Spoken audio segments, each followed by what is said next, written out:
kelas 7 SMP Mardi Waluya Cibinong. Kita berjumpa kembali dalam pembelajaran matematika hari ini. Nah, untuk pertemuan kali ini kita masih akan melanjutkan KD pada pertemuan yang lalu, yaitu KD 3.2 dan 4.2 tentang operasi hitung pada bilangan bulat. Nah, anak-anak sekalian, pada pertemuan minggu yang lalu kita sudah membahas beberapa sifat yang berlaku pada operasi penjumlahan. Nah, mari kita review kembali beberapa hal yang sudah kita bahas pada pertemuan minggu yang lalu. Nah, anak-anak sekalian, pada pertemuan yang kedua pada minggu yang lalu kita telah membahas beberapa sifat yang berlaku pada operasi penjumlahan. Sifat-sifat apa saja yang berlaku pada operasi penjumlahan? Pasti kalian masih ingat ya? Ya, yang pertama adalah sifat komutatif. Apa itu sifat komutatif? Betul sekali. Yang dimaksud dengan sifat komutatif adalah pertukaran, dalam arti yang ditukar adalah posisi atau tempat penjumlahan. Maka dapat disimpulkan seperti yang tertulis dalam buku paket kalian, jika ada dua bilangan bulat A dan B dijumlahkan, hasilnya akan sama jika yang dijumlahkan adalah B plus A. Jadi A plus B sama dengan B plus A, ini hasilnya sama.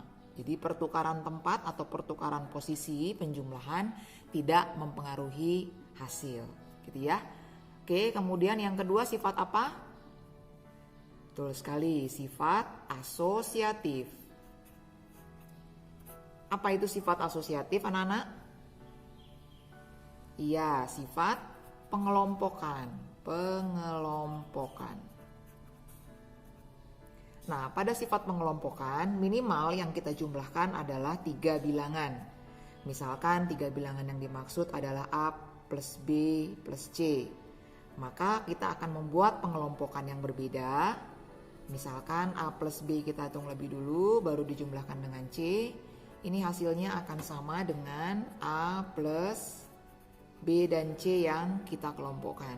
Nah, pada pertemuan yang lalu kalian juga sudah membuktikan kedua sifat ini berlaku pada operasi penjumlahan. Kemudian, kalian juga sudah diminta untuk menguji satu sifat yang lain. Nah, pada kesempatan ini kita akan simpulkan sifat apa yang dimaksud oleh pengujian pada pertemuan yang sebelumnya. Pertama, kalian diminta untuk menguji apakah bilangan genap dijumlahkan dengan bilangan genap, hasilnya selalu bilangan genap juga. Nah, sudah terbukti ya di tabel yang pertama, kalian bisa sambil membuka kembali buku kalian. Kemudian kalian juga menguji bilangan genap jika dijumlah dengan bilangan ganjil. Ini ternyata selalu menghasilkan bilangan ganjil juga. Nah, ini kalian sudah uji untuk beberapa penjumlahan, ya kan? Kemudian kalian juga sudah menguji bahwa bilangan ganjil dengan bilangan ganjil ternyata selalu menghasilkan bilangan genap. Ya, nah pada tabel kalian juga sudah diminta untuk memberikan tanggapan. Ya, sebenarnya tanggapan itu mau menyimpulkan sebuah sifat yang juga berlaku pada bilangan bulat. Jadi pengujian-pengujian ini ingin mengatakan atau menjelaskan kepada kita bahwa jika bilangan bulat dijumlah dengan bilangan bulat juga, maka hasilnya pun pasti bilangan bulat. Jadi nggak mungkin jadi bilangan pecahan ya.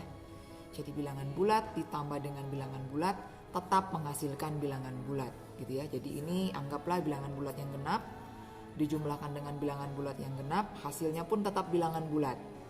Ini bilangan bulat dijumlahkan dengan bilangan bulat, hasilnya tetap bilangan bulat.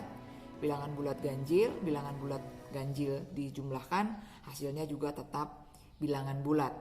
Ya, tinggal posisi genap atau ganjilnya.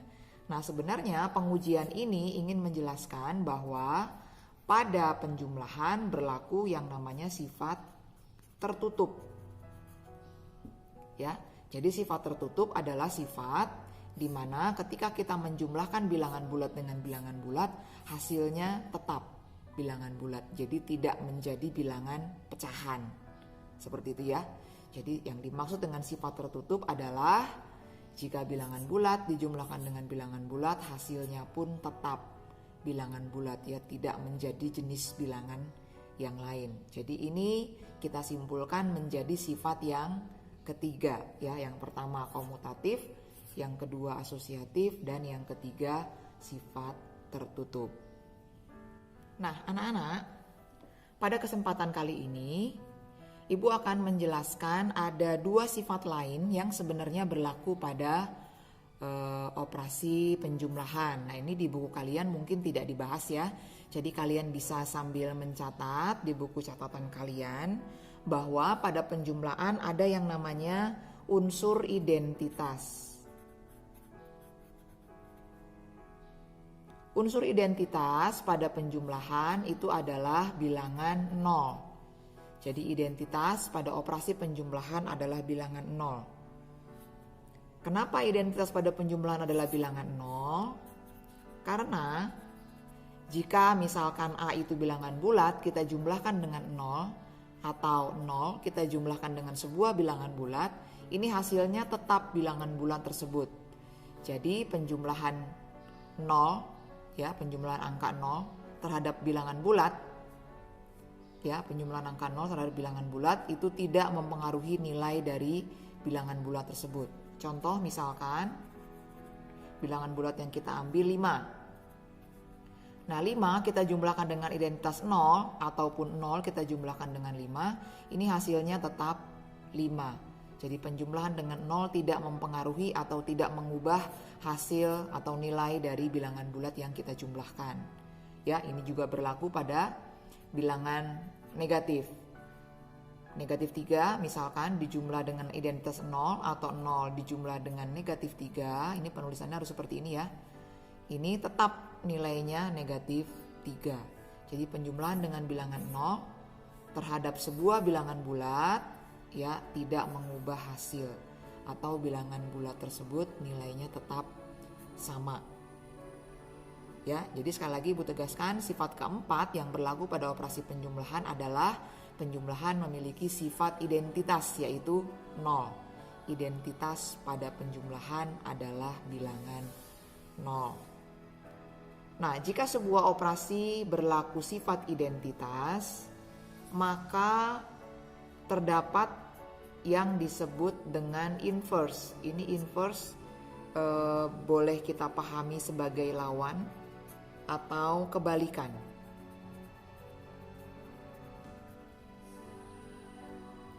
Inverse atau lawan atau kebalikan, boleh salah satu kita pakai sebagai arti dari inverse ya, boleh lawan atau boleh kebalikan.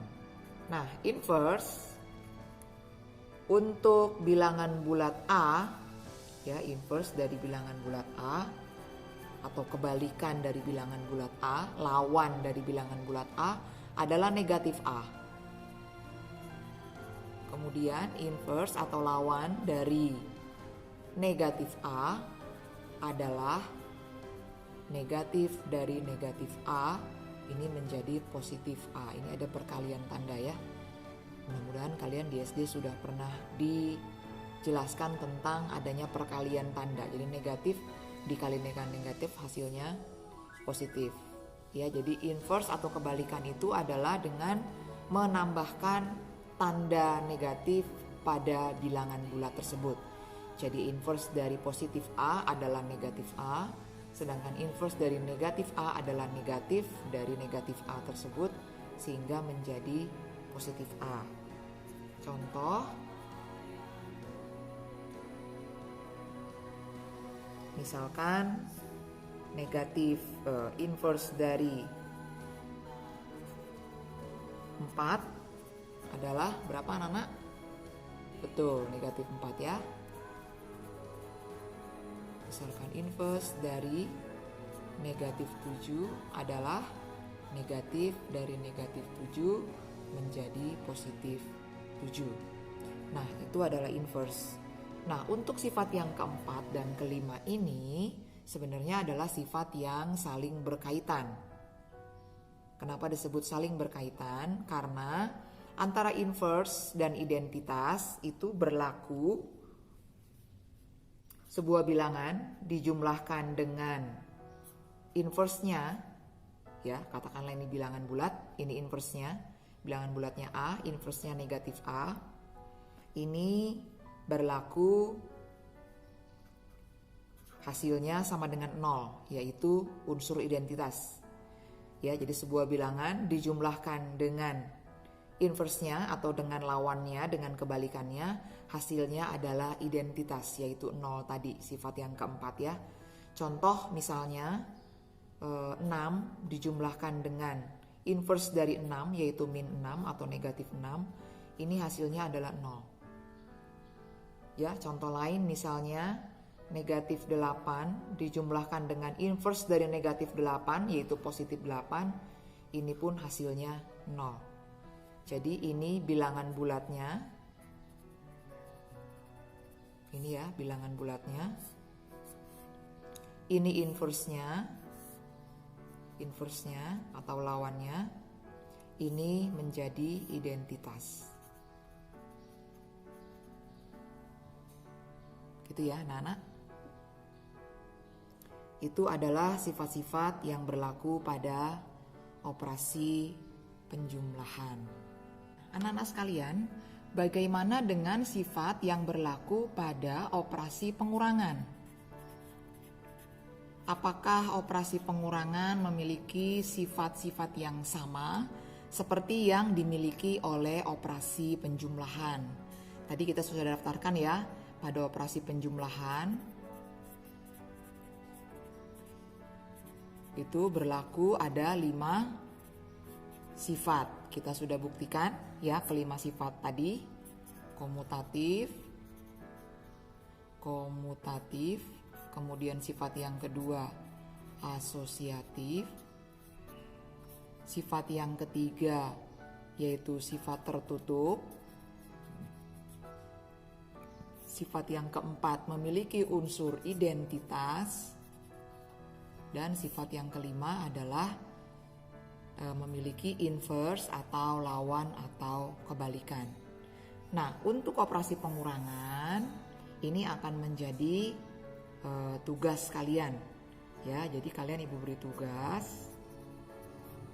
Kalian selidiki, kalian analisa sifat-sifat apa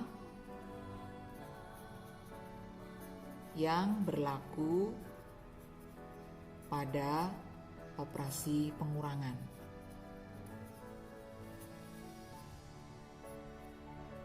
Ya, apakah pada pengurangan berlaku sifat komutatif? Ini kalian analisa, kalian bisa mengambil beberapa contoh. Ya, apakah juga berlaku sifat asosiatif atau tidak? Apakah bersifat tertutup pada operasi pengurangan? Identitas ya ini. Ya, apakah memiliki unsur identitas? Ya, apakah memiliki inverse pada operasi pengurangan? Nah, silahkan kalian selidiki, kalian uji dengan beberapa contoh. Baik, anak-anak, kita akan membahas tentang sifat-sifat yang berlaku pada operasi berikutnya, yaitu operasi perkalian. Operasi yang ketiga ya. Kita selidiki bersama-sama. Yang pertama, mengacu pada sifat-sifat yang berlaku pada penjumlahan. Jika pada penjumlahan berlaku sifat komutatif, apakah pada perkalian pun berlaku sifat komutatif atau pertukaran? Apa kira-kira? Ya, perkalian ya anak-anak ya. Kita bisa ambil contoh. Apakah 4 dikali 3 ditukar tempat dengan 3 dikali 4 menghasilkan hasil yang sama? Apakah negatif 2 dikali 5 dengan 5 dikali negatif 2 menghasilkan nilai yang sama? Apa jawaban kalian? Ya, betul ya. Ternyata pada operasi perkalian pun berlaku sifat komutatif. Maka dapat kita simpulkan jika dua bilangan bulat A dan B kita kalikan, maka hasilnya akan sama dengan bilangan bulat B dikalikan bilangan bulat A. Ini kesimpulannya ya. Kemudian sifat yang kedua, pada sebuah operasi jika berlaku sifat komutatif, maka pasti akan berlaku juga sifat asosiatif atau pengelompokan ya, seperti yang sudah kita bahas tadi di operasi penjumlahan. Untuk perkalian pun berlaku sifat asosiatif. Jadi misalkan 2 kita kalikan dengan 4 dikali 5 ya, dengan 2 dikali 4 baru dikali dengan 5, ini hasilnya tetap ya. Kita coba hitung. Ini hasilnya 20, ini hasilnya 8 dikalikan dengan 5, ini hasilnya 40, ini pun hasilnya 40. Ya, jadi terbukti bahwa pada operasi perkalian juga berlaku sifat asosiatif. Ya, boleh juga kita simpulkan A dikali B dikelompokkan baru dikali C, ini nilainya akan sama dengan A dikali pengelompokan B kali C. Seperti itu ya, di buku juga ada, kalian nanti bisa simak beberapa contoh yang lain. Nah, kemudian untuk sifat yang ketiga, jikalau pada operasi penjumlahan berlaku sifat tertutup, ya sifat tertutup itu berarti jika bilangan bulat dengan bilangan bulat dioperasikan hasilnya tetap bilangan bulat. Nah, apakah juga berlaku jika bilangan bulat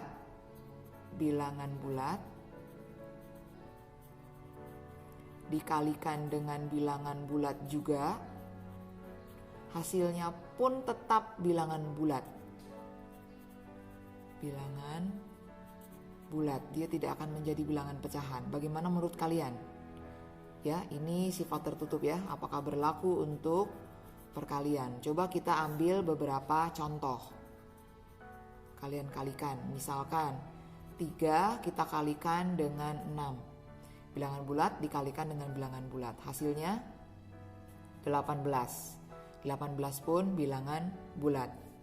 Ya, negatif 4 kita kalikan dengan 5 misalnya. Ini hasilnya negatif 20. Bilangan bulat negatif dikalikan dengan bilangan bulat, hasilnya pun bilangan bulat. Nah, berarti dapat disimpulkan juga bahwa ternyata pada operasi perkalian pun berlaku yang namanya sifat tertutup. Nah, tentu saja anak-anak ketika kita masuk pada operasi perkalian, ya kita harus mengingat aturan tentang perkalian tanda. Ya, mudah-mudahan kalian ketika di SD sudah diperkenalkan tentang aturan perkalian tanda. Masih ingat? Ya, perkalian tanda. Misalkan bilangan positif dikalikan dengan bilangan positif, hasilnya tetap bilangan positif. Bilangan positif dikalikan dengan bilangan negatif, hasilnya ya bilangan negatif. Sebaliknya, bilangan negatif dikalikan dengan bilangan positif, hasilnya betul, bilangan negatif juga. Terakhir, bilangan negatif dikalikan dengan bilangan negatif, hasilnya positif. Nah, ini cara menghafalkannya gampang ya. Jadi kalau sama tanda, positif-positif atau negatif-negatif, ini sama tanda nih ya. Ini hasilnya positif. Yang sama tanda hasilnya positif. Sedangkan yang berbeda tanda hasilnya negatif. Nah, ini perlu kalian ingat ketika kalian melakukan operasi perkalian. Ya, karena kita bicara bilangan bulat, ada yang positif dan ada yang negatif. Maka aturan dari perkalian tanda ini harus kalian ingat-ingat ketika kalian menghitung hasil operasinya. Oke, baik anak-anak, kita uji untuk sifat yang lain. Apakah pada perkalian berlaku sifat unsur identitas? Identitas. Jika pada operasi penjumlahan identitasnya adalah 0, maka pada perkalian identitasnya adalah, kalian tahu? 1. Betul, angka 1 ya, bukan angka 0. Kenapa identitas pada perkalian adalah angka 1? Karena jika sebuah bilangan bulat, katakanlah A, kita kalikan dengan identitas 1, atau 1 kita kalikan dengan bilangan bulat A, maka hasilnya tetap bilangan bulat tersebut. Jadi perkalian bilangan bulat dengan unsur identitas angka 1 tidak mengubah nilai bilangan bulatnya. Gitu ya, contoh. Misalkan 3 dikali 1 atau 1 dikali 3 tetap hasilnya 3. Yang lain misalnya negatif 12 dikalikan dengan 1 atau 1 dikalikan dengan negatif 12, hasilnya tetap negatif 12. Jadi perkalian dengan unsur identitas tidak mempengaruhi nilai bilangan bulatnya. Tetap ya. Oke. Nah, jika sebuah operasi berlaku sifat identitas atau memiliki sifat identitas, maka dia pasti juga memiliki inverse atau lawan atau kebalikan. Atau kebalikan tadi ya, seperti pada operasi penjumlahan. Nah, hanya bedanya inverse-nya tentu saja berbeda karena ini berbeda operasi. Ya, inverse untuk atau inverse dari bilangan bulat A adalah berapa, Nana? Ada yang tahu? Bukan negatif A ya, itu pada operasi penjumlahan. Kalau inverse dari A adalah negatif A. Pada operasi perkalian, inverse dari A adalah 1 per A.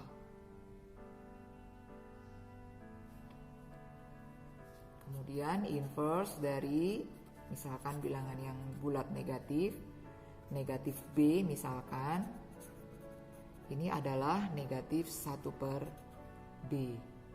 Ya, kita bahas pada contoh, misalkan inverse pada perkalian ya, dari 5 adalah 1 per 5. Ya, kebalikannya. Inverse dari 5 adalah 1 per 5 pada operasi perkalian. Nah, kenapa muncul 5 lawannya menjadi 1 per 5? Sebenarnya pada bentuk pecahan, karena ini kita inverse-nya dia bentuknya pecahan ya. Sebenarnya pada pecahan bilangan bulat itu pun bisa kita tuliskan menjadi pecahan. Jadi sebenarnya 5 itu nilainya sama dengan 5 per 1. Ya, 5 per 1 adalah 5. Ya, jadi 3 itu bentuk pecahannya adalah 3 per 1. Jadi sebenarnya 3 ini memiliki penyebut yaitu 1. Hanya memang penyebut 1 ini adalah penyebut yang tidak perlu dituliskan. Karena penyebut 1 ini tidak mengubah pembilangnya. Jadi 3 per 1 itu nilainya tetap 3. Gitu ya. Maka ketika 3 atau 3 per 1 ini dibalik, kita nyebutnya kebalikan ya. Ini ketika dibalik, kebalikannya adalah kita balik menjadi 1 per 3. Nah, karena penulisan 3 per 1 cukup ditulis 3, maka kita tetap memahami bahwa kebalikan dari 3 adalah 1 per 3 ya, karena ini sebenarnya 3 per 1 ya. Sebenarnya penjelasannya seperti itu untuk inverse atau kebalikan pada operasi perkalian.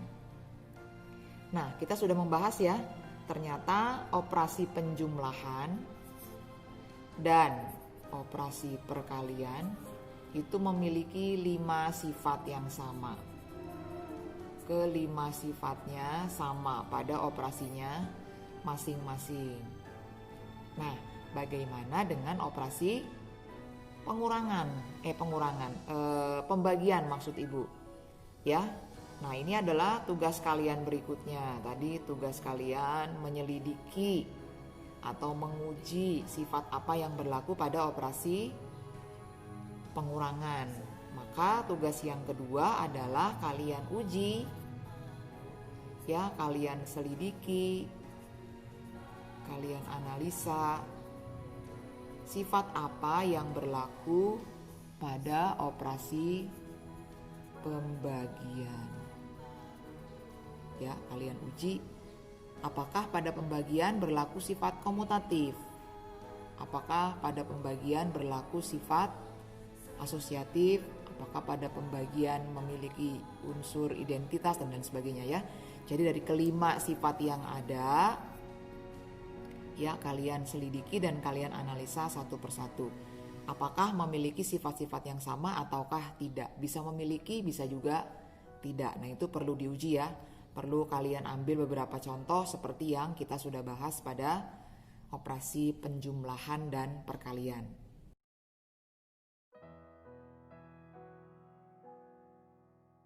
Kita mulai dengan soal di halaman 20 nomor 3. Ya, nomor 3 yang A, di sana ada penjumlahan 1 tambah 3 tambah 5 tambah 7 tambah 9. Ini kalau kita perhatikan semua bilangan ganjil ya.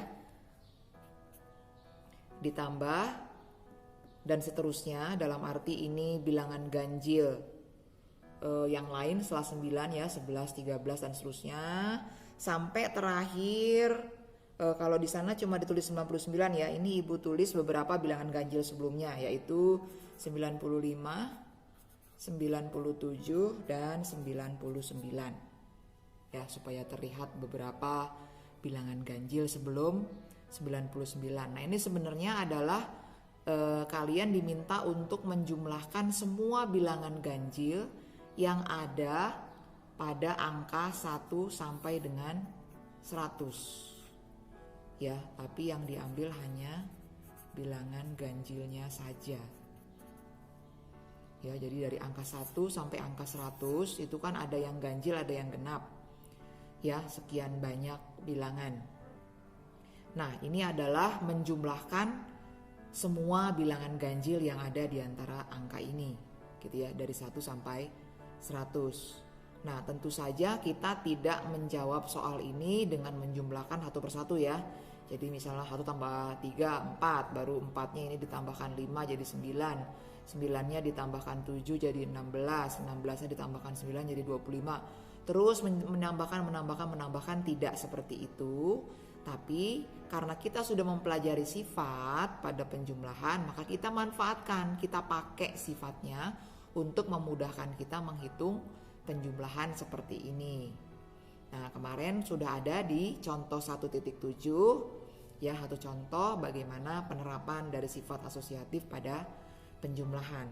Nah, yang perlu kalian ingat adalah untuk menjawab soal yang 3A ini, yang pertama, angka 1 sampai angka 100 itu ada berapa angka?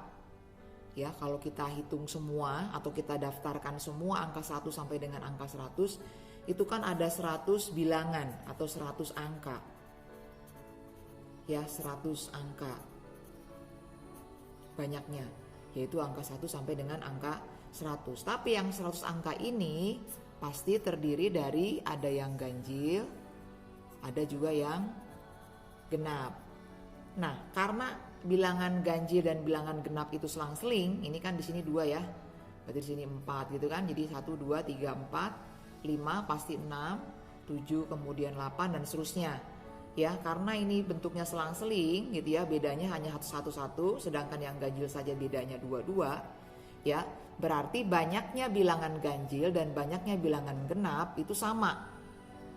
Ya, dari angka 1 sampai 100, banyaknya bilangan ganjil dan bilangan genap pasti sama karena dia hanya selang-seling.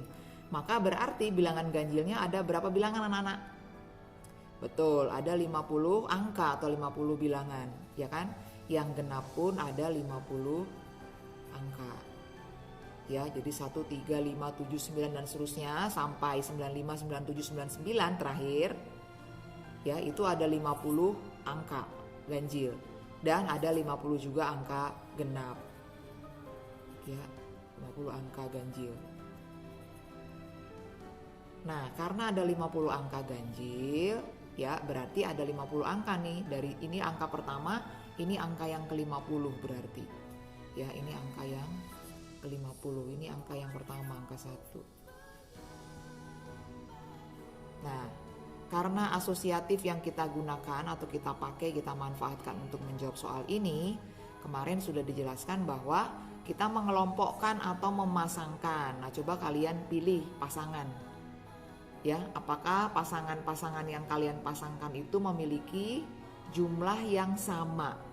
Pasangannya memiliki jumlah yang sama. Coba kita cek. Ya, kita cek. Ibu tuliskan lagi ya. 1 tambah 3 tambah 5 tambah 7 tambah dan seterusnya tambah 95 tambah 97 tambah 99. Mana yang kita pasangkan? Coba kita lihat ujung dengan ujung. Ini kalau kita pasangkan jumlahnya betul 100. Ya, coba kita pasangkan bilangan yang lain, 3 dan 97. Jumlahnya juga 100. Kita pasangkan 5 dengan 95. Jumlahnya juga 100. Nah, berarti kita bisa memperoleh pasangan-pasangan yang jumlahnya selalu 100. Nah, tinggal kalian hitung. Kalau semua jumlah bilangan ganjil tadi ada 50 angka, ya 50 angka ganjil, kemudian kita pasangkan, ya ini sepasang ya, 2. Ya, kita pasangkan, ini kita pasangkan dengan 97, yang ini kita pasangkan dengan 95, yang lain pun kita pasangkan, maka kita akan mendapatkan berapa pasang? Ya, 25 pasang angka. 25 pasang angka yang jumlahnya 100. Ya, berarti kita bisa simpulkan bahwa 1 ditambah 3 ditambah 5 ditambah 7 dan seterusnya 3 angka aja ya, 3 titik ya, tambah 95 tambah 97 tambah terakhir 99, itu cukup dengan mengalikan 25 dengan 100. Berapa ini hasilnya? Ya, 2500.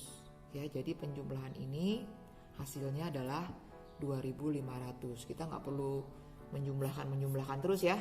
Jadi kita cukup melihat pasangan-pasangannya jumlahnya berapa dan dia ada berapa pasang ketemunya.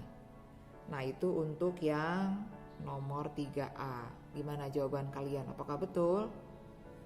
Ya, yang sudah betul berarti kalian sudah paham atau sudah bisa memanfaatkan sifat untuk menjawab soal hitungan, ya. Untuk yang belum betul silahkan kalian perbaiki. Ya, Ibu beri waktu kalian untuk memperbaiki. Ya, penjelasan-penjelasan seperti ini harus kalian tulis ya. Jadi nanti ketika kalian mempelajari ulang untuk ulangan dan sebagainya, kalian bisa mengerti dari mana 25. Ya, kenapa 100 gitu ya. Jadi ini tadi ada penjelasan-penjelasannya ya. Ini pasangan-pasangannya kalian pasangkan ya, kalian tarik garis ya, kalian pasangkan seperti itu. Oke anak-anak, kita lanjutkan. Ibu akan membahas untuk contoh atau soal yang ada di halaman 36. 7 yang B ya. Jadi silahkan nanti nomor-nomor soal yang lain kalian cermati secara mandiri. Ibu akan bahas satu lagi yang nomor 7B halaman 36. Di sana ada penjumlahan negatif 1 dijumlahkan dengan positif 2 dikurangi 3 atau negatif 3, positif 4, negatif 5, positif 6. Demikian seterusnya sampai terakhir positif 100. Jadi sebenarnya ini angkanya ya, angkanya atau nominalnya itu 1 sampai 100. Tapi antara bilangan dengan bilangan berikutnya tandanya berbeda. Jadi dimulai dari 1 negatif tapi 2-nya positif, 3-nya negatif lagi, 4-nya positif, 5-nya negatif lagi, 6-nya positif, dan seterusnya sampai berarti di sini ada negatif 99 ya. Negatif 99, 100-nya positif. Nah, jika ini kita jumlahkan, ingat ini berarti penjumlahannya bilangan negatif ini ya. Jika kita jumlahkan, ya berapa ini jumlahnya?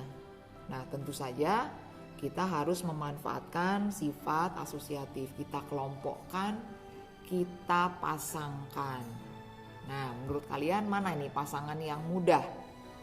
Ya, bisa saja antara si A atau si B penjelasannya berbeda ya. Jadi yang ibu sampaikan ini hanya salah satu alternatif jawaban. Jadi bisa saja ada cara lain yang juga betul dan bisa digunakan. Ya, jadi ibu tidak memaksa kalian untuk menjawab sama persis dengan yang ibu jawab. Jadi kalau kalian menemukan cara lain, selama cara lain itu bisa dipertanggungjawabkan, bisa dijelaskan, dibuktikan dengan contoh dan lain sebagainya, itu pun betul dan bisa digunakan. Ya, kalau kita mencermati, tidak selalu ujung dengan ujung yang dijumlahkan ya. Jadi bisa ujung dengan ujung, tapi bisa juga yang berdekatan yang kita kelompokkan atau kita pasangkan. Nah, kalau ibu mencermati ini bilangan-bilangan yang bersebelahan, ini negatif 1 kan bersebelahannya dengan positif 2. Ya, ini negatif 3 bersebelahan dengan positif 4. Negatif 5 bersebelahan dengan positif 6. Nah, ini negatif 99 bersebelahan dengan positif 100. Nah, bilangan-bilangan yang bersebelahan ini jika dijumlah hasilnya kan 1, betul ya? Negatif 1 ditambah 2, 1. Negatif 3 ditambah 4, 1. Negatif 5 ditambah 6 pun 1. Negatif 99 ditambah 100 pun 1. Nah, jadi kita bisa menemukan pasangan-pasangan yang jumlahnya selalu 1. Nah, berarti jumlah dari semua bilangan-bilangan ini, bagaimana cara menghitungnya? Ya, kalian tinggal cermati dari angka 1 sampai 100 itu kan ada 100 angka. Ya, kalau kita pasangkan 2222 seperti ini berarti kita dapat 50 pasang angka. 50 pasang angka yang jumlahnya 1.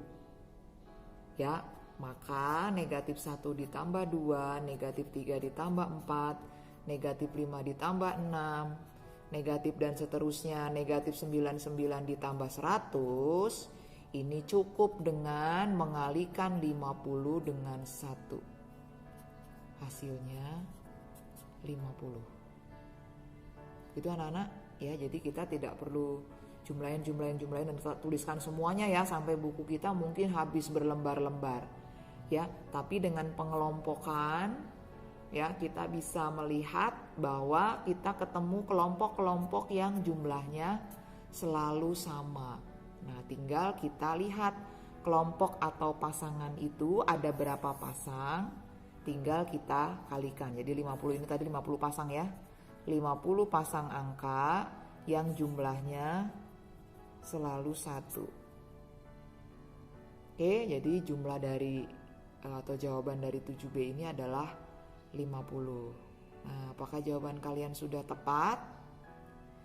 Ya, jikalau sudah tepat berarti kalian sudah bisa memanfaatkan sifat-sifat untuk memudahkan kalian menghitung hasil operasi. Gitu ya. Nah, untuk soal-soal yang lain silahkan kalian cermati masing-masing. Ya, ini ada 2 contoh yang bisa menjadi patokan kalian untuk bisa memeriksa apakah jawaban kalian yang lain sudah tepat. Seperti itu ya anak-anak ya. Oke? Baik anak-anak sekalian, demikian tadi materi yang kita bisa pelajari bersama pada minggu kali ini. Nah, setelah ini silahkan kalian mengerjakan latihan yang tadi sudah Ibu berikan melalui pembahasan sebelumnya, yaitu kalian silahkan menguji, menganalisa, dan menyelidiki sifat-sifat apa yang berlaku pada operasi yang pertama, pengurangan, dan yang kedua, pembagian. Kalian boleh ambil beberapa contoh untuk menguji sifat mana yang berlaku pada kedua operasi tersebut.